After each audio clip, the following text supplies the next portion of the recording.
Salamat sa pagmamahal mo sa amin, Diyos. Ama, sa iyong bugtong na anak na si Kristo Jesus, na siyang magbigay ng biyaya sa amin at inako ang kasalanan ng mga tao, hinamak at hinagupit at sa huli ay ipinako sa krus na siyang tanda ng pagmamahal at pagligtas sa kasalanan dito sa sanlibutan. Ang kaniyang pagkamatay at pagkabuhay muli, na may puspos ng kabanalan mo, Diyos, at tinatanggap namin ang iyong anak na naming Diyos at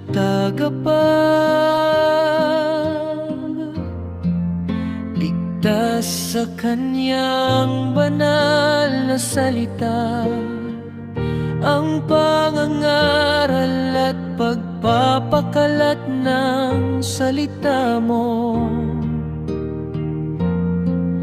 Jesus, ay kalooban mo ang siyang masunod at hindi ang sa amin.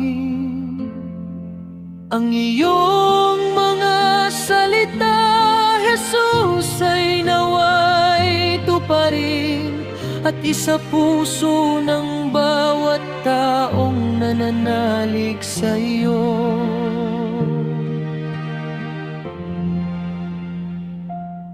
Juan 3:16.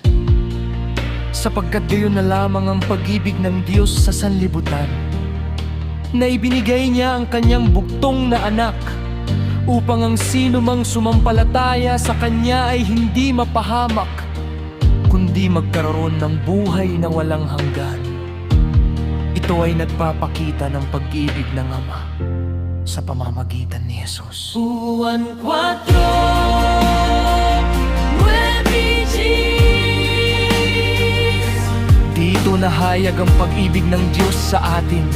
Isinugo ng Diyos ang kanyang bugtong na anak sa sanlibutan, upang tayo ay mabuhay sa pamamagitan niya. Ganito ang pag-ibig, hindi sapagkat inibig natin ang Diyos, kundi dahil siya ang umibig sa atin at sinugo ang kanyang anak bilang kasiyasiyang handog para sa ating mga kasalanan. Nagpapakita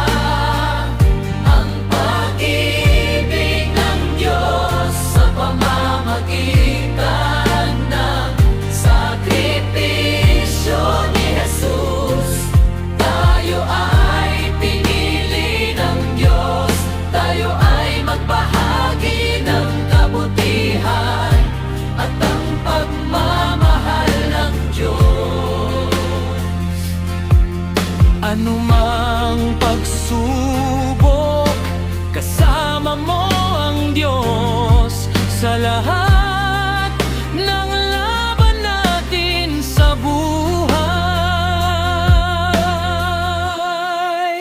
Salamat sa Diyos, salamat sa iyo, Kristo Jesus. Alalahanin natin lagi ang mga kabutihan at pagmamahal ng Diyos.